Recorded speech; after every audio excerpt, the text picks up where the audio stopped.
বিসমিল্লাহির রহমানির রহিম। আসসালামু আলাইকুম এভরিওয়ান। তো একটা ভিডিও নিয়ে তৈরি হচ্ছে কচু পাতা, দোস্তারি কচুর পাতাটা চিংড়ি শুটকি দিয়ে আমি বেটে ভর্তা করেছি। তো সে রেসিপিটাই শেয়ার করতেছি। তো এই যে ভিউয়ার্স, এখন আমি হচ্ছে আমাদের সবজি বাগানটা, ছোট্ট যে বাগানটা আছে এখানে যাচ্ছি। তো এখানে ডাঁটাগুলো সব পরিষ্কার করে ওঠানো হয়ে গেছে। এখন শুধু এই কচুর পাতাগুলাই আছে, মানে কচুর যে গাছগুলো থাকে আর কলা গাছগুলা।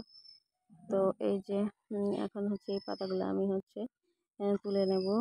তো হচ্ছে এই গাছগুলো এই বৃষ্টি পেয়ে বেশ সুন্দরভাবেই বড় হয়ে উঠেছে আর অনেক বড় বড় পাতা হয়েছে। তো ভাবলাম পাতাগুলো একটু ভর্তা করবো।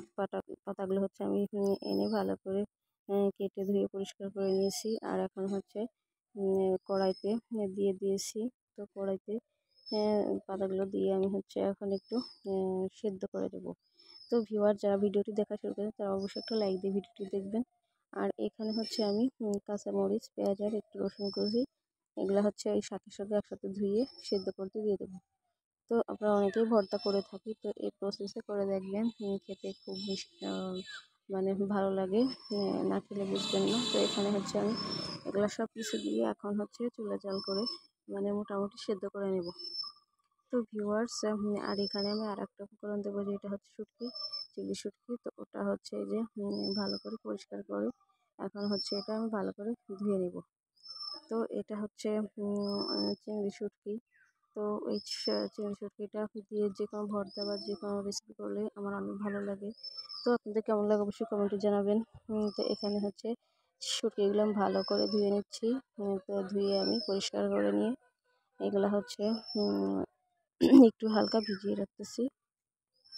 তো হচ্ছে এখন হচ্ছে আমি চুলায় জাল করে নিয়ে শাকটাকে আর রসুন পেঁয়াজ এগুলো দিয়ে ভালো করে নেড়ে চেড়ে মিশিয়ে নিচ্ছি, যাতে ভালোভাবে সিদ্ধ হয়ে যায়। তো ভিউয়ার্স, যাদেরকে যারা নতুন আসছেন তারা অবশ্যই চ্যানেলটা সাবস্ক্রাইব করে যাবেন আর পোস্টে একটা কমেন্ট রাখবেন। আর অনেকেই আছে ভিডিও দেখেন না, শুধু একটু কমেন্ট করে বের হন, প্লিজ এটা করবেন না। তো যারা আসলে ভিডিও বানায় বা ইউটিউব করা মানে শুরু করেছে তারা অবশ্যই বুঝবেন এটা কতটা কষ্টের। তো যাই হোক, আমরা এত কষ্ট করে করি, আপনারা ভিডিওটি দয়া করে পুরোটা দেখবেন আর একটা সুন্দর কমেন্ট করবেন। তো এখানে আমি শুটকি চিংড়িটাও দিয়ে দিয়েছি আর এখন দিয়ে দিচ্ছি একটু লবণ। তো শাকে আমি সবসময় একটু পরেই লবণটা দিই, কারণ শাকের হচ্ছে রান্না করা আর কাঁচা যে শাকটা থাকে এটা অনুমান করে একটু কষ্ট, কারণ শাকটা গলে যায়। সেই জন্য একটু সিদ্ধ হওয়ার পরে দিলে মানে ঠিকঠাক মতো লবণটা হবে। তো এটাই যে দেখুন অনেকটাই সিদ্ধ হয়ে গেছে, আমি ভালো করে একটু নেড়ে চেড়ে সিদ্ধ করে নিচ্ছি। এই যে সেদ্ধ হয়ে গেছে। এখন হচ্ছে আমি এগুলা হচ্ছে নামিয়ে নিয়েছি। তো দেখুন ভালো করে নরম হয়ে গেছে, একটু একবারেই নরম হয়ে গেছে। তো এটা এখন কি করব, আমি হচ্ছে পাটায় বেটে নেব। তো ভিউয়ার্স, আবারও সেইবারের মতো অনুরোধ করতেছি, দয়া করে একটা লাইক দিয়ে ভিডিওটি দেখবেন আর সকলের মাঝে শেয়ার করে দিবেন। আর যদি ভালো লাগে অবশ্যই বাসায় ট্রাই করে দেখবেন, এভাবে করে দেখবেন।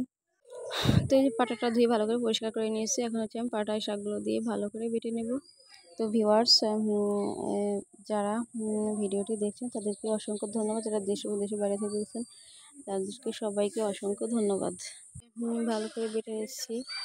তো যারা এতক্ষণ ধরে আমার ভিডিওটি ধরে ধরে দেখলেন তাদেরকে অসংখ্য ধন্যবাদ। তো আমার হচ্ছে ভর্তাটা প্রায় বাটা হয়ে এসেছে। এখন আমি আর একটু বেটে এটা হচ্ছে নামিয়ে উঠিয়ে নেব।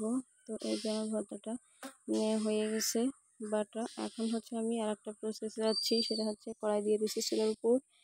আর হচ্ছে এখন একটু সরিষার তেল দিয়ে দিলাম। তো তেলটা গরম করে আমি হচ্ছে ওই ভর্তাটা দিয়ে দিচ্ছি। তো ভর্তাটা হচ্ছে আমি 1 থেকে 2 মিনিট একটু জাস্ট নাড়াচাড়া করে ভালো করে মিক্সড করে নামিয়ে ফেলবো। তো এই যে ভর্তাটা একবার সুন্দর মতো হয়ে গেছে পারফেক্ট ভাবে। এখন হচ্ছে আমি এটা পরিবেশন করে নিচ্ছি।